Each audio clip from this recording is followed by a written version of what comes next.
Hey everybody, welcome to episode 46 of Making It. I'm Bob Clagett, here with Jimmy Diresta. Hey everybody. And David Picciuto. How you doing? Pretty good, how are you? Very good. How's everybody? Awesome. We're having a good time. Yeah. We just spent way too long trying to get the recording started, but now we're rolling. We should end on a clap since we started on one before the cameras rolled.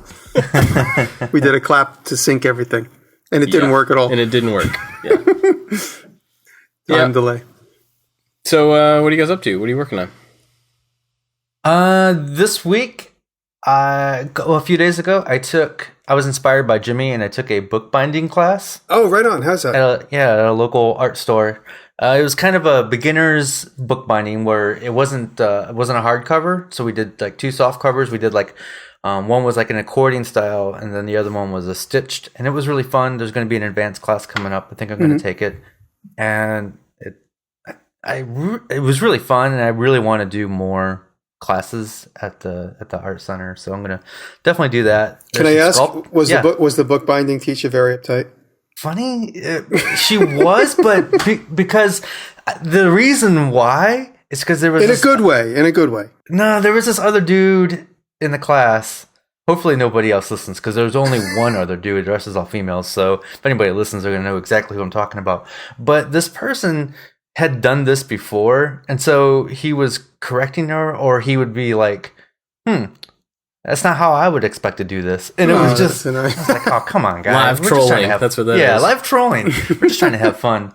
But it was fun. And so I want to do more things. And this other person in the class was asking what I do, and we were talking about it, and she was like, they have sculpting classes at the art museum. You should check that out. They also have welding classes there. There's also welding classes at the local community college. You should check that out. So now, like, I was going through this list of potential classes that I could take, and I'm really excited. So I'm going to definitely do more expansion and more learning. And then while I was there, the instructor, I did not even know about this. She manages this shop in town. It's called Scrap for Art. And basically, like, all these like different contractors and different dealers, they just give they donate their scraps or their samples. So there's like carpet samples, there's metal samples, there's ceramic samples. In New York, we have materials for the arts. It's exactly the same thing. Yeah, it's probably like same thing. It's a non-for-profit organization. And I went there today, and I got a whole bag of leather. I've never worked with leather. I saw that. But I'm going to do some leather working on my laser machine. So it was awesome. It was like this little hidden gem that I didn't know about. So going to that class was really beneficial to me. So besides that, I'm working on some videos for the laser engraver. They are for Rockler, and they will be out in a couple weeks. And that's it. That's me. Right on. Going to classes is great because it just gets something jump-started that you've had a craving for. Yeah. That's one thing. I used to take a lot more classes. I haven't in a while, but when I teach at the School of Visual Arts, and I have the opportunity to take classes for free. And New York City, the school itself is pretty expensive. So I can get like $600-$700 classes. I can take them for free. And the classes are typically anywhere between like 8 and 12 sessions. And I've done a lot of them in the past. And it's really great to kind of jumpstart anything you're curious about. Obviously, I mean, it's easy for me to take them because I don't have to pay for them. But in some of the smaller community colleges, even if you just have the access to some of these tools, it's enough to get you going, And the reason I asked about the bookbinding teachers, because I know a few bookbinding people, and they're worse than the axe nerds. There's like a certain tradition, there's a certain methodology, and if you don't follow it precisely, your book's going to explode. They panic and the pages are going to fall out. It's going to be bad. The worst thing that'll happen will just like hit the ground. You pick it up and stick it back in your book. Well, see, I also know someone who's a professional bookbinder as well, and she's super sweet and super patient. And so, total opposite of that. So. Yeah, no. I kid around. So I get a lot of critical comments on some of the. I was getting a lot of critical comments on one of my bookbinding videos until I said this is a shortcut that I developed, and I know it's not the traditional way. So I stopped getting those comments as often when I changed the description, because I was just like, hey, this is how I make a book, and everyone's like, that's not how you make a book, it's wrong. So but then eventually I've learned the right way, and I've practiced that more often now than not, just because it is cool to know the right way, but it's also cool to play around outside the lines like I love to do. But what have I been working on? I just posted a picture on Twitter and Instagram of keychains I'm making. So I keep getting a lot of requests for keychains of some kind of small, like little this or that's for kind of like gift items or whatever. And so I experimented, very similar in vein to my belt buckle making video from a couple of years ago. I casted out of white tin zinc metal these little keychains. And so that video is coming up this week. I worked on that today, and it's about 80% edited. And that's going to be a voiceover video. And I just this weekend, if anybody's been following me on Snapchat, I got an emergency job to build 5 bars, 3 back bars, and a walk-through door for like a phony VIP section in a big party that we set up yesterday. I got the job literally Friday afternoon, worked Saturday, Sunday, all day Saturday, Sunday with Willie, and we installed yesterday morning, and that was like done, kaput. So that was fun. It's always fun to sometimes be put under the gun like that.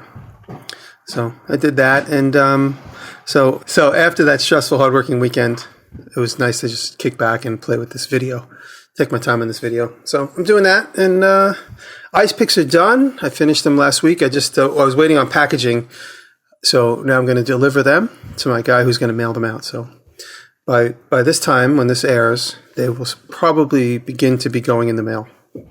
And that's it. And I just thought of a really good video idea for Core 77, which I'm going to make over the weekend. I don't know if anybody follows me, and I talk about him a few times, and we've kind of connected on a friendship level in the last couple of weeks. So it's really fun. And he inspired my next video.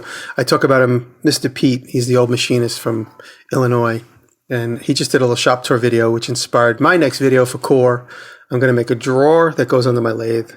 I can organize all my tooling in my lathe in the shop. So I'm going to do that. So that just came to me a few hours ago. So I'll start working on that probably tonight. So that's it. A lot to do. Yeah, sounds like it. Let's see. I put out my giant lightsaber video today. Been sitting on that one for a couple weeks, and we ended up. So there's a lightsaber fight in it, a duel. My wife and I have a duel. They weren't cordless, were they? No, they're not cordless. Yeah, you can't carry them around with you into battle. No, probably not. Not very efficient weapons. But so we ended up filming part of that last week, and then we had to go back out and got my buddy, he's a videographer, and he has a drone, and so a couple of the shots are actually from his drone. So Sunday night we went out and filmed extra shots from the drone, and then I had to edit those in and get the video up yesterday. So it's kind of last minute, working on that one. Do you know your neighbors? I do. Okay. I do. But we know them all. Well, yeah, we know all of them. But see, our kids are crazy enough that we're the loud house anyway.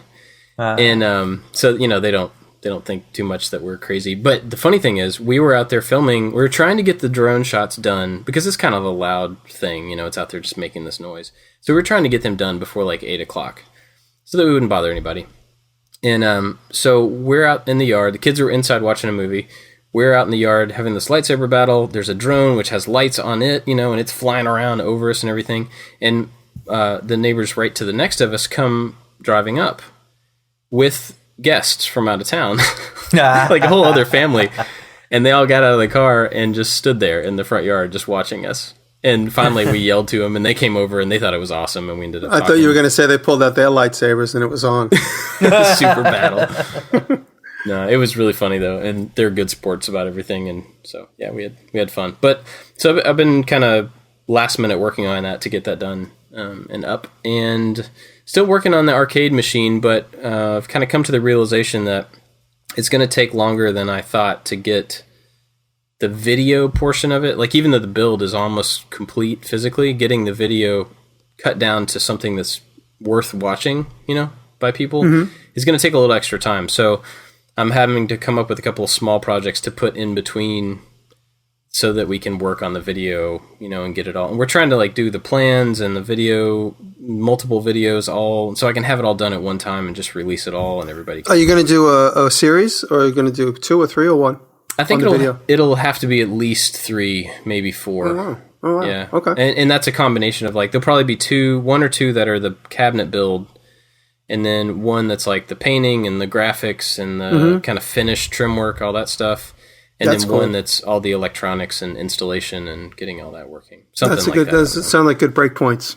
Yeah, I mean, I want each one to have its own value, and if somebody is interested in part of it but not all of it, they can just watch the part that they care about. And then I may do a... Smart.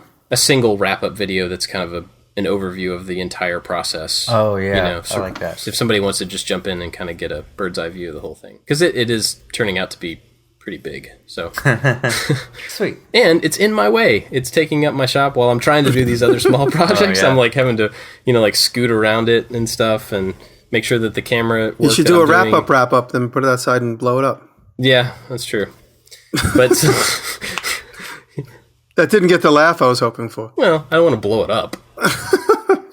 Frank Howarth has a series of videos where he's building a CNC machine, and I really like how he has done it so far, where it's like the first piece was building the base, and if that's all you cared about, you got to see how that was done. And the second one was the assembly. And then, so I'm glad that you're not just like, this is a break point and we'll move on. You're going to make each one kind of live on its own. Yeah.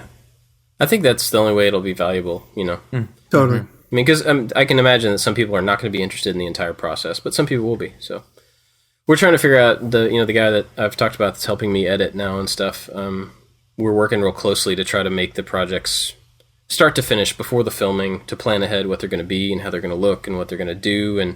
And with this one, integrating a plan, like a physical plan that I can sell of the machine, that goes into how the videos are made and all that stuff. So, it's kind of big. So anyway, I'm working on that in the background, trying to do some other projects in the foreground so that I can have content. And yeah, that's about it. Cool. So we got some topics that are kind of left over that we have kind of gone, like we've talked about some questions that people have sent in, and there's some really good ones, and I just don't want to skip over these. So I pulled out 3 of them. I thought we could kind of go through. One's from our buddy Andrew Setters, who has given us a bunch of really good questions. It's, now that you get to do whatever you want in the shop, how do you stay focused, and how do you not get burnout? Well, one, I get to do whatever I want, so there's no reason for me to burn out, right? I find that Maybe. there's definitely an ebb and flow with me. Like I put out like a couple of really videos that I'm really proud of. Like I just put out the Black Hatchet video, and or I should say it's an axe. I know the hatchet's a small one, axe is the big one, the fireman's axe. I just put that out. And between that and the few previous ones, I feel really exhausted. Like right now, I feel like I'm just going to put out a couple of small videos. That's how I feel. But something might come in out of nowhere, and all of a sudden, the best thing about working for yourself is just the inspiration can come at any moment, and you got to roll with it. I mean, I know that's how I am.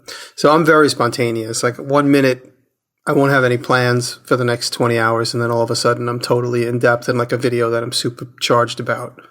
So the idea of just kind of keeping a loose, open mind is really important is really good for me. The less stressful jobs I get, but I can compartmentalize. Like when this job came in Friday, and I said, okay, I just got to hunker down. Everything that I wanted to do upstate over the weekend probably is going to have to wait. Like working on my old car and stuff, I haven't had a chance, because when an opportunity for money comes in, that's good money, and I know it's going to be fairly easy for me, aside from being time consuming. So I just jump into that. So it's it's like you really just got to take it as it comes. Somebody just asked me a couple days ago, like, what's your next project? And I didn't know.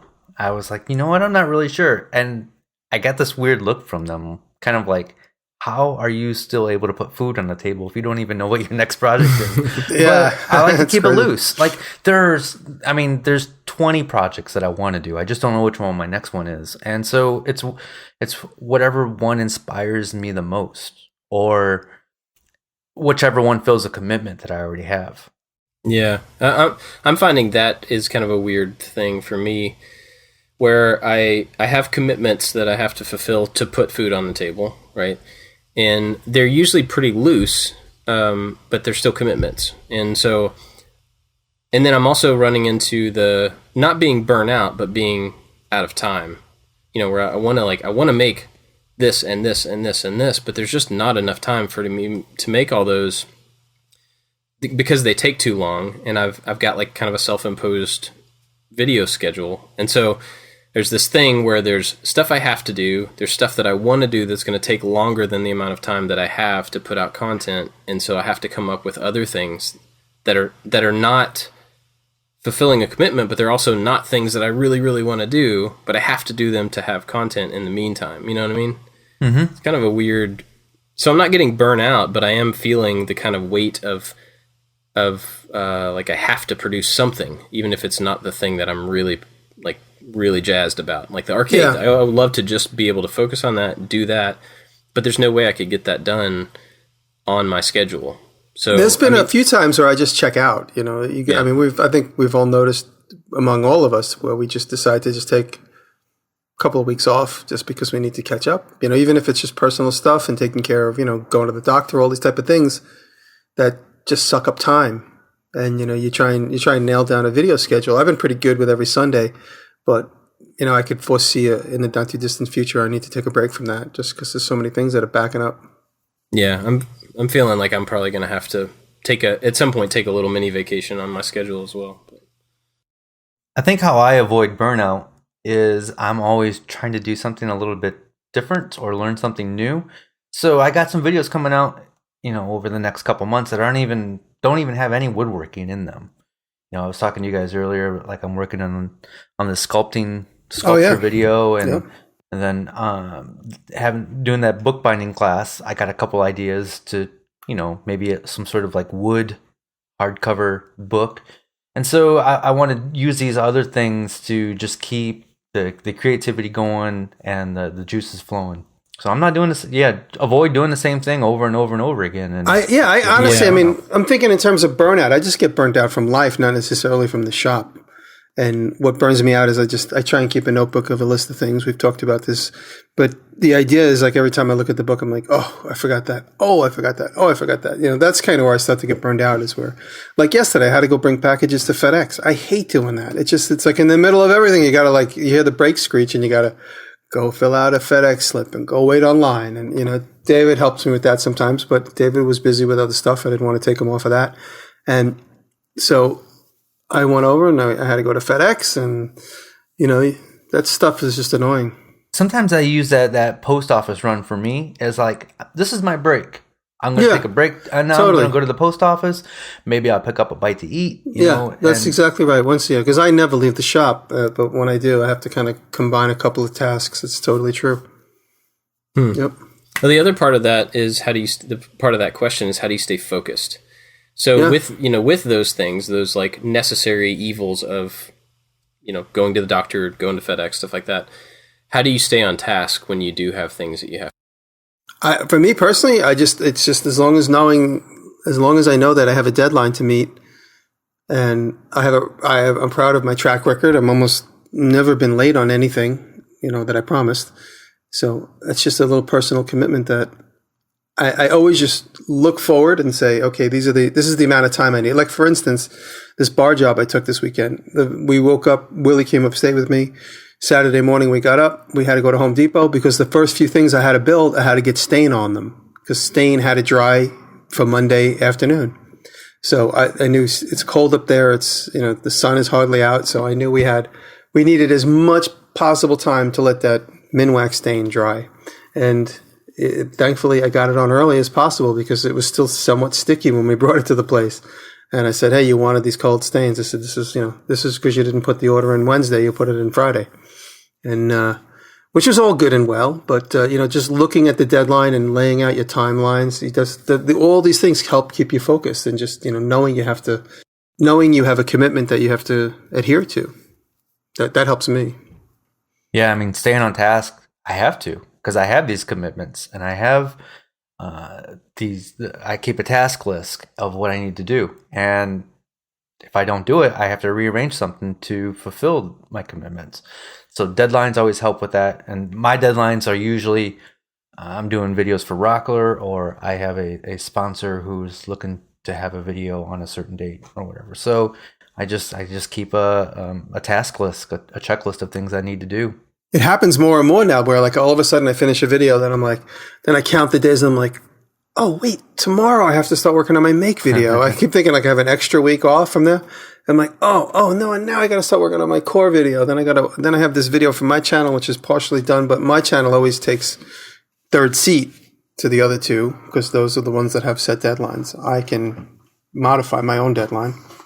I mean, when I had a 50-hour-a-week job, I had to stay on task because it was my job. Right. And so this is my job. I have to stay on task. I have to keep focus. I don't have a choice to lose focus. See, the hard thing for me there in regards to that though is that back when before I started doing this full time, I was working from home for someone else, so I was still in this environment. But before that, I was in an office like most people are, and it was really easy for me to, in that setting, be like, I'm at the office now. I'm focused on my work. I can shut out everything else, and then when I walk out those doors to go get in my car to go home, that's when my focus changes.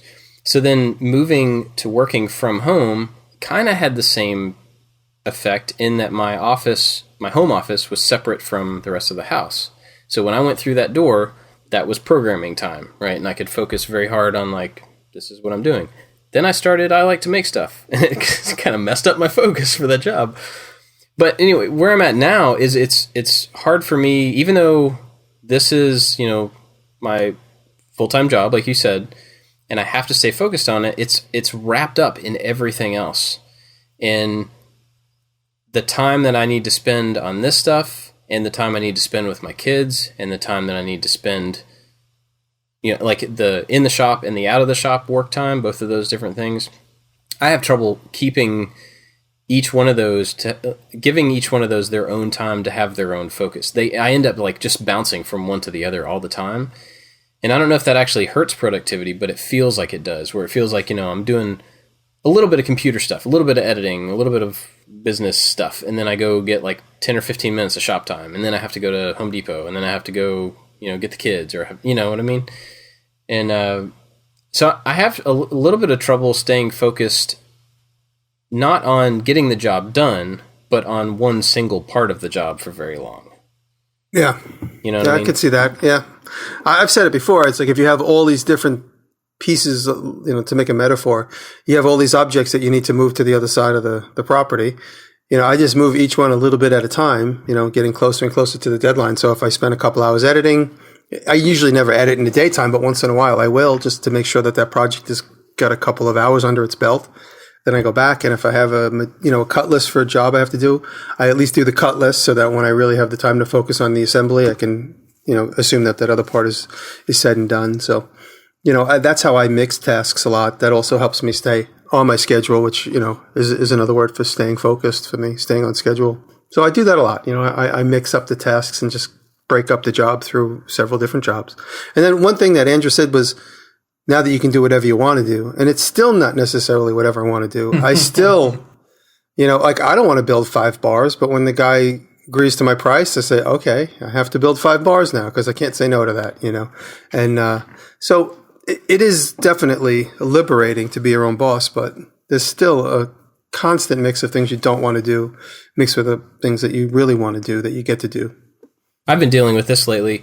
Anytime there are outside influences, like in your case, clients, or in my case, sponsors, who want to give you money. They're your clients as well? Exactly, yeah. So when they want to give you money to do something, they have a certain amount of input. And that's a place that, it can get kind of choppy, like where I really just want to make videos, and I don't really care about your brand and what you want, but I have to do something because you're paying me. That puts food on my table, and there's just kind of weird tension there. And I'm still kind of wading through that because some sponsors, I've dealt with have been fantastic, and they're really easy. They don't try to be, intrusive. And some clients that are the same way, design clients that we used to work with were the same way. They were great. Whatever you guys think, you're the professionals. You do what you need to do. And then some of them are like, no, you have to put my cat in the logo, and the logo has to be the colors of my car, and stuff like that. So yeah, I'm in a place right now where I'm trying to I'm navigating sponsors and focus. So that question from Andrew is kind of big for me, but. You guys got anything else on that one? We got a couple more. Oh, I wanted to bring up one point, just, because I know a lot of guys are out there on their own starting stuff. I had the small dilemma of when I got called late last week, can you build these jobs? Can you build this job for this party? I thought to myself, I don't want to do that. I'm going to have the whole weekend of myself to work upstate. I could, do the brakes on the truck, which is something I keep putting off. But then I thought about it for a minute. I'm like, this guy he's a good guy. I know him from New Orleans, and if I say no to this, he's not going to think of me the next time. So I said, everything worked out. The financial was good and the timing was good that I had the opportunity to build it and Willie could help me. So I said yes. If I would have said no, the next time he has one of these situations, he'd be like, let me call the guy that did it this time. I'll call the same guy that did it last time. And now, thankfully I'm the guy that did it this time. Next time he might have something with a bigger budget, more timeline. He's going to think of me again because I saved the day, in quotes, I saved the day, for him this past week. So sometimes that just enlightens the fact that sometimes there's things you don't want to do, but by being able to take on an opportunity, you're satisfying the need of that client. That's just money down the road, and he'll think of you again, or she'll think of you again when the situation arises again. So the other one is kind of related to that, along the business end of it. It was from Amalgam Matter on Twitter. What has gone or goes into starting and running your own business as the behind-the-scenes stuff? And I don't think we have to get like real super deep on this because it may not really apply to some people listening. Mm-hmm. But I know I have heard recently on Facebook like some different people who are starting their own business or they're turning their YouTube channel into a business or something, and they're asking a lot of questions about like, do you need to have an LLC or do you need to have insurance or need, all these different things. And obviously none of us are lawyers. You guys aren't lawyers, right? I don't think so. Okay. Yeah. I have a pretty funny opinion about all this, but you guys can talk and then I'll wrap it up. Well, so yeah, I don't think there's any like hard and fast rules about like how you do with what we do. I don't think there are any really hard rules, but personally, the way I was going about it is, you could run all this stuff through your own your personal taxes and do it all that way, and I think it would work just fine. There is like a small potential for liability if someone cuts their hand off and they said, "Oh, I saw Bob do it on his YouTube channel," and so I created an LLC. That was one of the reasons I created an LLC, just so I could have that, because LLC, for people that don't know, stands for... That was Jimmy's straw on his drink. I'm sorry, I didn't even hear it. Sorry. So the LLC stands for Limited Liability Company, and the idea there, and people are going to rail me on this because I'm sure I won't get it exactly right, but it acts as a stopgap for liability between a company and a person to a degree. So if somebody sues your company, they can potentially take all the assets and the income of the company, but it won't necessarily flow through to you personally behind the scenes. To a degree. It's complicated. It's a little bit more complicated than that, because if you are the sole person of that company, technically that it is your personal thing. It's weird. Like I had this talk with my lawyer. It's weird, but you are right. It does protect you, but only to a degree. To a degree, yeah. It's limited. So there's exactly limited. So that's kind of the purpose of it, and that's why I put one in place, and so that down the road I could potentially turn it into a bigger company without, if I wanted to like hire other people full time or part time or whatever, I would already have the kind of infrastructure there to do that, and I wouldn't have to figure all that out at the same time that I'm trying to hire people. So that was my mentality. Well, if you do need help, typically, you could just 1099 somebody, which just basically means you hired them for help, and then you're letting them handle their taxes on their own. You take whatever you've paid them as your personal write-off, as if you bought something at the store, for instance, that is used in your business. So, and that's what I'm doing now for the people that I'm working with, little bits here and there. And anytime I have an illustrator or a designer do work for me, that's the way it's all run through 1099. But I was kind of looking down the road, in case I, expanded. I like to make stuff into other things, and I needed more full-time help, and I don't know. My advice to people that want to start a business is just start your business. All this other stuff, it sort of induces confusion and fear, and that just gets in the way of whatever the creative businesses you're starting. If you're starting a company making chairs, if you're starting a company making, trinkets or whatever it is, just do that and try not to worry too much about the business stuff, because if your company takes off, if you're able to license your designs or your brand or anything, all this stuff will fall into place if you put good people around you to help you. If you have, good web people, good lawyer friends, and good accountant friends, all this stuff will fall into place. So I see a lot of young people starting a business and they get so wrapped up in, am I going to get sued? Do I need insurance? I personally haven't had insurance. I've had it on and off, but I don't have it right now and I don't want it. And if people say to me, oh, you can't bring that object into my building without insurance, I say, okay, then I'll just won't work for you. They're like, no, but then what? How can we, what? I love what you do. I'm like, your building says I'm not going to get insurance just to deliver a product to you. And the way I've been able to solve some of that is I hire a moving company. I meet them in front of the building and they carry it into the building for me. And they're the ones that are insured. And once I'm in the apartment or the office, I just say, okay, put it there. And I try to make sure that, whatever I have to do is very limited as far as assembly.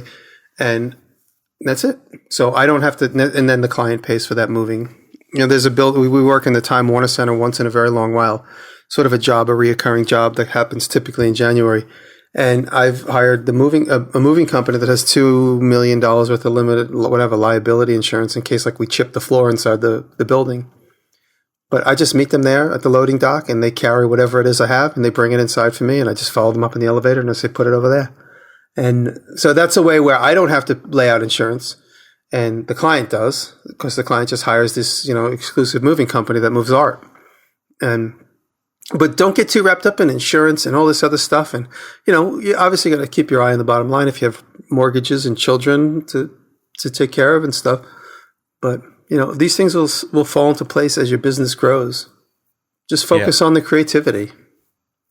And if you have a good partnership, like I have Taylor, she's amazing. She'll figure anything out. She goes, what do you need? I go, figure out this BS situation. She goes, and she'll come back with me with 10 answers. She happens to be really good at that.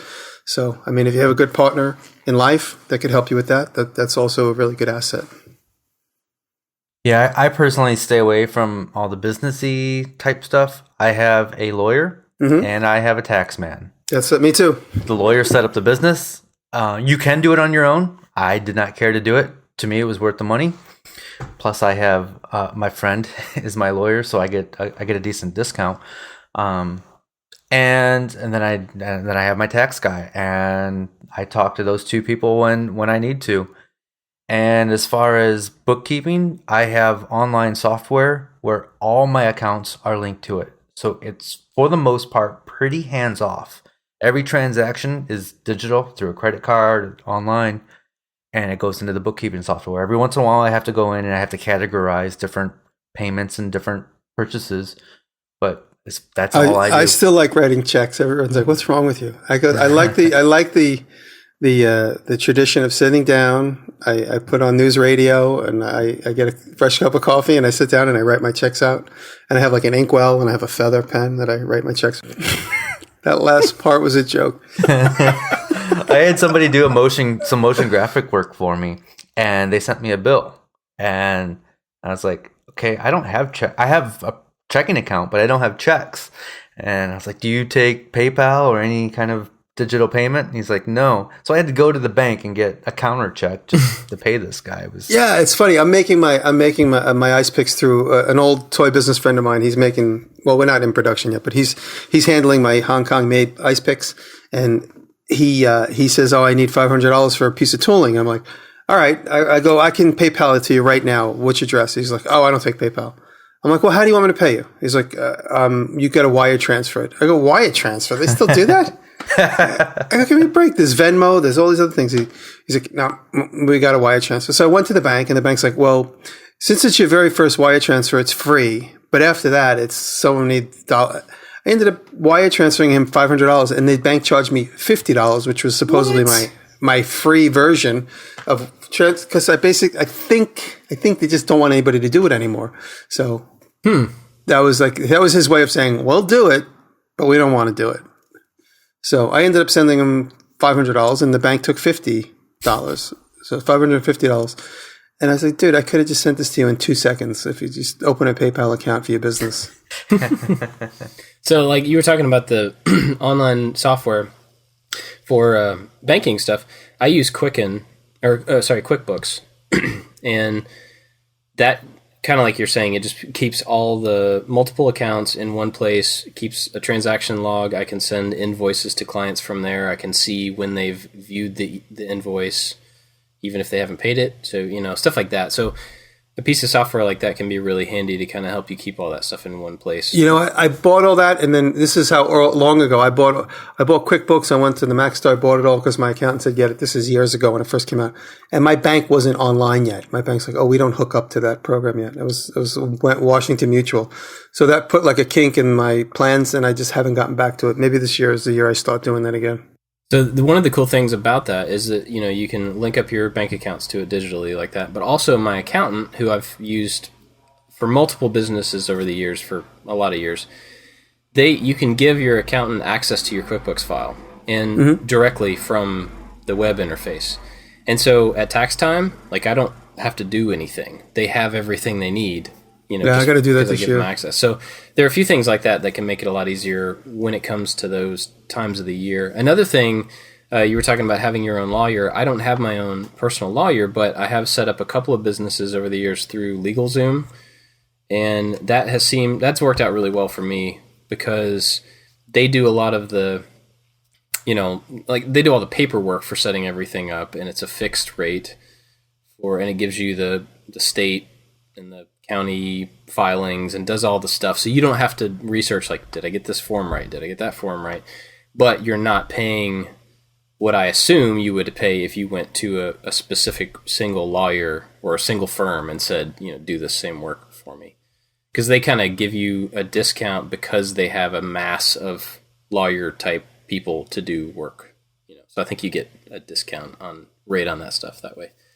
So for anybody setting them up, those are the things that I use, if that's helpful. And you can do it all manually, all yourself, and save yourself a lot of money. Oh, yeah. If you enjoy that stuff. But that's what I'm saying. Like, me personally, it totally takes my head out of like wanting to make stuff. Yeah. And I just get frustrated because it's not anything that I'm really good at. It's not something I'm confident with. The minute I'm not confident with something, I just stay away from it. Even when it's even if it's a job I have to do. I talked about this a couple weeks ago. If I don't have a solution that I'm confident about, that thing just sits there and just waits until I get that confidence level in the concept. Well, and I mean, all of us like to learn how to do things, right? But for me, learning tax law and learning how to do all that stuff is not where I want to spend my time. So all of those things, I want to learn more making stuff. Exactly. Yeah. All of those things that you do on your own are time. That's all time that you're not doing your job, doing the thing that you wanted to do. So you just have to decide where that line is for each. I think I'm going to say one thing. Just to reiterate my point is, like, fear is the biggest factor a lot of people have. Fear of not making money is totally legitimate, but fear of all this legal stuff is totally just gets in the way. There's no reason to be afraid of any of this stuff. Not having insurance, all these things could be worked out one way or another. If you can buy if you do have to install in someone's home and they want insurance, you can buy like a 2-day insurance policy. You don't have to buy, a year's worth of insurance. There are situations where you can. I mean, it's probably not as easy to buy a couple of weeks. You could buy event insurance and stuff like that. Well, you know what? If you're not into taking chances, maybe starting your own business isn't for you. Because, I mean, and I don't mean that as a diss. Like, some people just are not made for that and, prefer to work for somebody else. Yeah. But you're not going to get anywhere unless you take chances. Like, I had to take a chance on myself on making this work. And you'll find once you throw yourself in the fire, you'll do just fine. Yeah, you'll figure things out. Absolutely. I said I had a conversation either here or online, I forget with whom. They said, can entrepreneurs be made? And I said, maybe, but I think, that entrepreneurial spirit is born within somebody. The ability to not be fearful of going broke or, losing your car to payments. Some people go through life oblivious. Like, I have friends that have lost cars over and over, and they're like, I'll just go get another car. It doesn't matter. If I lost a car, it'd be like the biggest scarlet letter on my chest. I'd be so embarrassed. But I also don't have fear of that happening. If it does happen, you just pick up the pieces and move on. Whether it's, rent on a retail shop or something. I've gone in and out of those situations before, and it's just business. If you fail, you just start over again. So not having that fear is definitely something that, an entrepreneurial spirit is sort of born with. It's, and I remember in the beginning how fearful I was. My brother had that, my brother was completely fearless. He still is, my older brother, Joey. And I learned most of my fearlessness from him. When early on, I was always so nervous. I made sure I had everything. My books were always kept perfect, when we first started our business together. But he was like running and gunning, and now I learned to do that from him. And I'm more comfortable running and gunning than I am being all uptight. Success is the sum of your failures. Mm-hmm. That's right. Good call. All right, let's look at the next one. It's the last one, maybe. This is fun. All right, from Ryan, who I think we're going to meet in New York next week. What's up, Ryan? Ryan, yeah. If you won the lottery tomorrow and money was no longer an issue, how would you change your approach to making? Be honest. Me? Well, no, he said be honest. That wasn't to you. No, I saw the question earlier, but I'm saying if it was me, I would probably start making more abstract sculpture and things that really didn't make much practical sense. I have a lot, I have a great fondness for artists that do big abstract steel stuff, like Richard Serra and a couple of guys do these tremendous sculptures that, for all intents and purposes aren't practical, but they're just art. And I probably would kind of gravitate towards that lifestyle of just making art that isn't practical or isn't useful. But knowing me and my mechanical mind, it would have to have some sort of practical aesthetic that looks like it does something, or maybe maybe I make this giant, you start up an engine and it makes a paperclip, some kind of funny byproduct. So I would probably start doing more crazy sculptures that kind of I can't remember those guys that go to Burning Man every year. Those big Burning Man robots, stuff like that. I would love to see you make one of those. That'd be awesome. Yeah. I would, first thing I'd do, buy an airport hangar somewhere so I had a lot of room. Yeah. I'd put all my collections in that room. And then I'd start making stuff that nobody needed. I don't think I'm too far off from that. I know for sure I'd still make stuff. That's part of me. That's who I am now. I would make videos because that's part of me. That's who I am now. I think my videos would maybe be a little bit more epic to me, because I would probably write music for every single video. I would probably do a little bit more artsy type pieces, maybe non-practical pieces like Jimmy. And each project would be this big, just this big piece. There's the project part and then the video. And I don't know, I think I would just spend a lot more time on stuff like that. And of course, all the normal stuff, there wouldn't be ads anymore. I would just stop right there. Yeah, I think, the no ad thing is pretty big. No, but you can get free shaving cream. If you do. Just thinking down that path, if money was not an object, I would have no reason to talk to, entertain, collaborate with. It's sponsors. That's where I was going to. Yeah. I wouldn't have to worry about sponsors in any way, which would not change probably what I do, but it would be one less consideration in my mind as to how I make videos and where I put things and where my time is spent.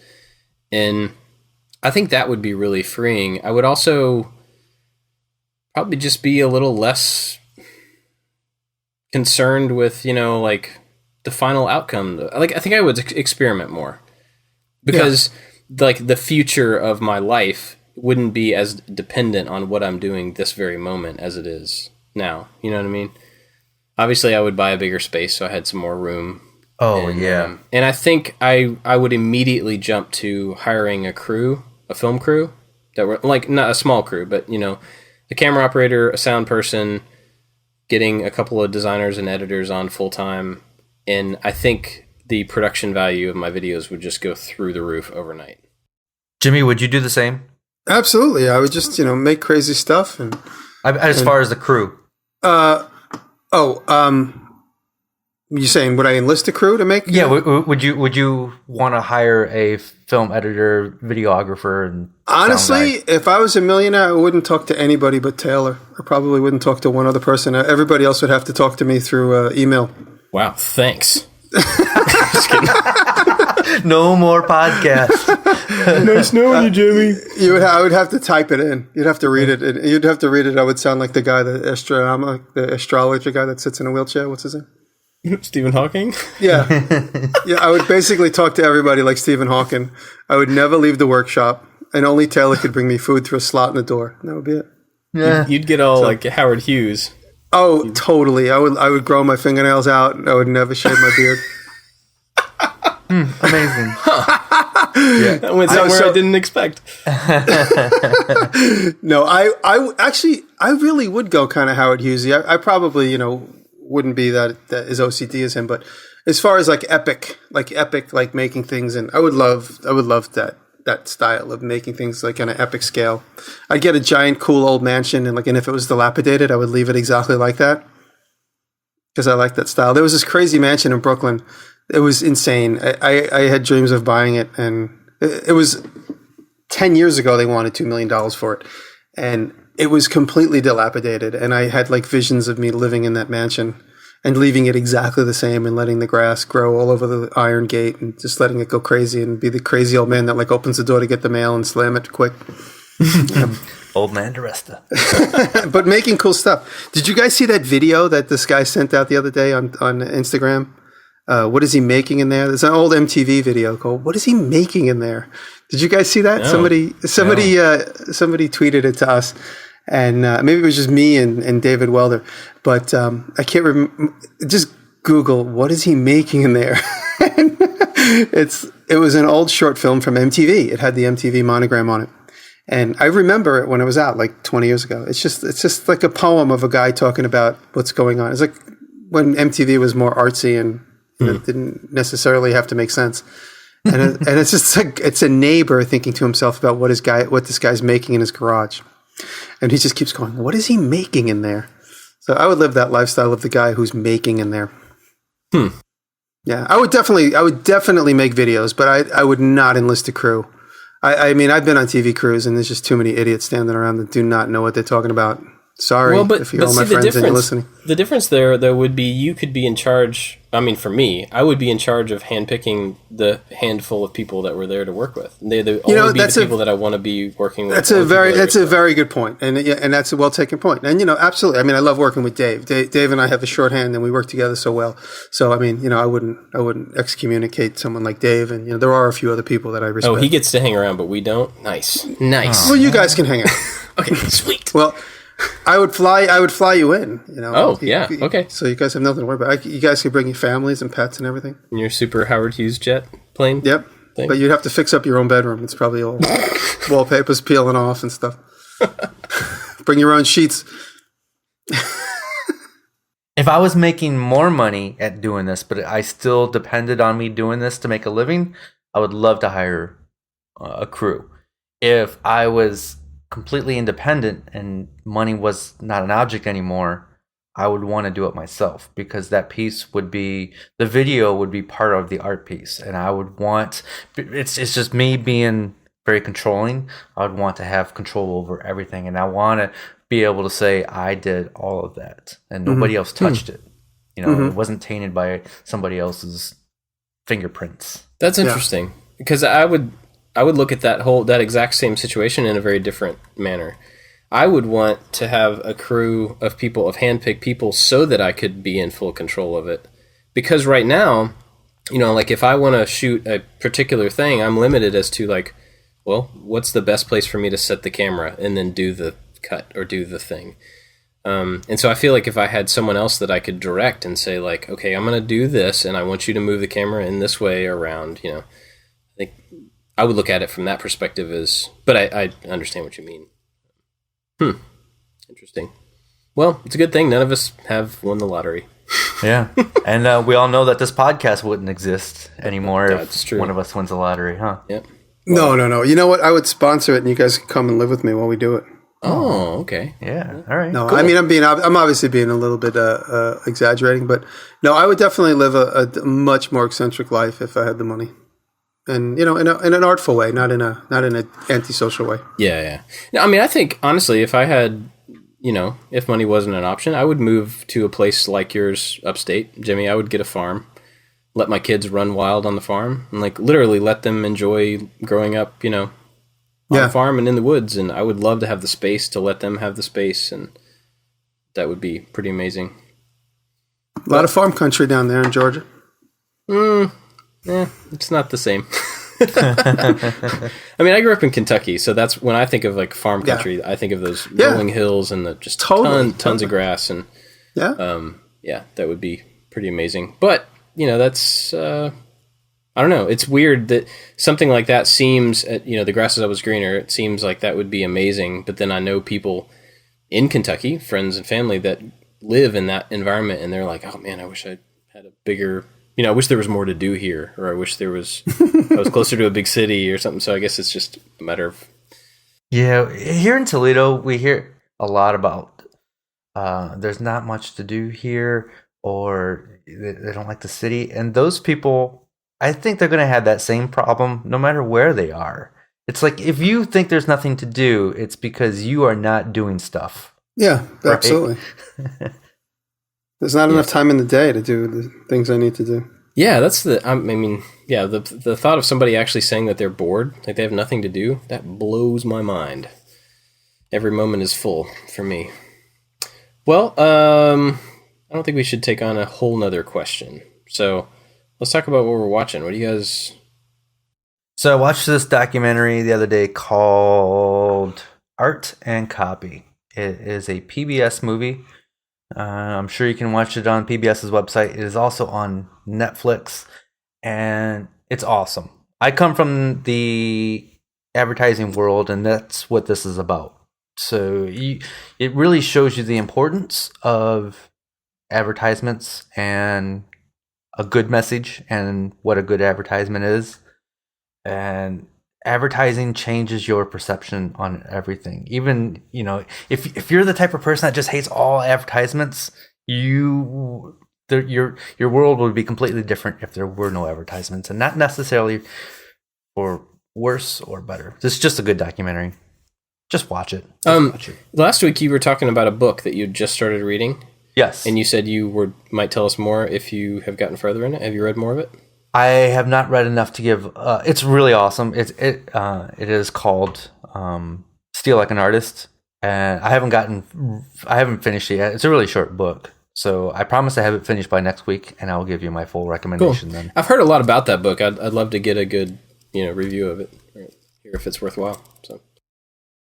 What am I listening to, watching? I got an email this week. Actually, I'll be honest, it was today. I got an email today through my YouTube account. Someone said, "Here, the Russian Jimmy Diresta," and I clicked on the link, and it's a guy whose name is Engineer Burns. Engineer Burns. I'm probably saying it wrong. I sent you the link, Bob. I don't know if because he's Russian. Everything is written in Russia. Everything's written in Russian, rather. And he's an extremely talented engineer and machinist. He does mostly machining stuff, and I'm not nearly the machinist that this gentleman is. He does all kinds of the few videos I've watched. He's modified a toy for Halloween, and I remember seeing a video that went a little viral of him last year. He made a cube inside of a cube inside of a cube inside of a cube on the lathe.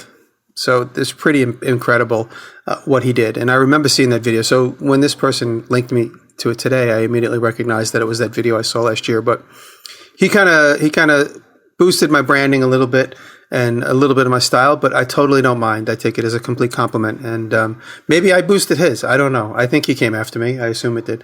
And we texted a little bit today through the comments, and it was all very complimentary. So take a look at his stuff. It's pretty incredible. Yep. So I actually have two. One is a YouTube channel and one's a podcast. So the YouTube channel is Mike and Lauren. You guys ever seen Mike and Lauren?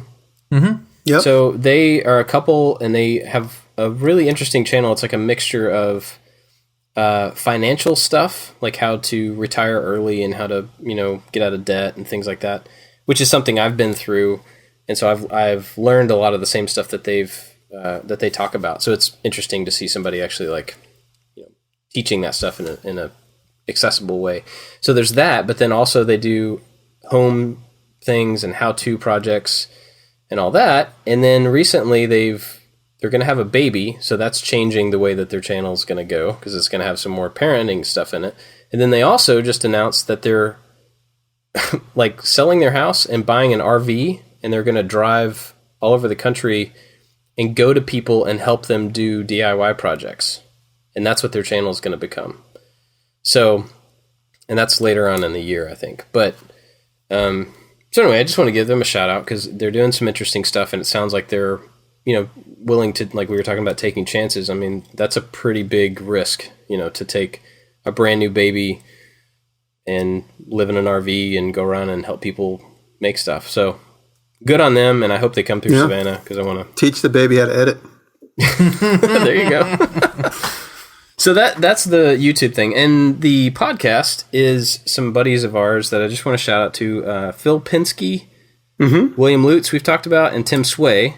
Oh yeah, that's good. Have a new podcast called Reclaimed Audio, and I have to be honest, I haven't listened to it yet because I haven't been running. It's good. I haven't been running, so that's when I listen to my podcast. But it's queued up for me to listen to next, and I've heard nothing but good things about it. So, everybody should go check them out. It's fun. Tim is refreshingly honest, as he always is in all his comments and stuff. And apparently, I don't show Tim enough on the weekly show because I get emails all the time like, "Don't you know about Tim Sway?" Yeah, I know about Tim Sway. I featured him before. Yeah. So, he's got some good stuff and some really cool videos with his son, Vance. Yes. I really enjoy those videos. So, anyway, go check out that podcast and that channel. Awesome. So, before we go, got to thank our Patreon people, Nicholas Gomez, Luis Gonzalez, Chris Kopp, and Jeremy White, along with everybody else from Patreon. What's up, guys? You guys are awesome. Yeah. Thank you all very much. And we really appreciate it because, like we've said before, the Patreon support is what supports this show and what helps us do this. So every little bit there is really appreciated, and we're really grateful. If you want to help out, you can go to patreon.com/makingit. That's one way to do it. Or you can leave us a review, a rating. You can share the show with somebody you know. You can tweet about it. You can spray paint it on your car. There's some work that goes into the podcast every week, right? We all take time out of our shops to do this, and then there's editing, and then posting it up online. You got to write the blog post, and you got to get all the things together and put together some show notes and graphics and stuff. And so it really does help. It really makes it worth our time. Even without it, it would be worth our time, but it really makes this even more fun than what it is. And seeing that Patreon support and just people, engaging and stuff is motivating to continue to do it. I mean, it kind of gives us fuel to absolutely keep trying to come up with stuff to blab about for an hour. Yes.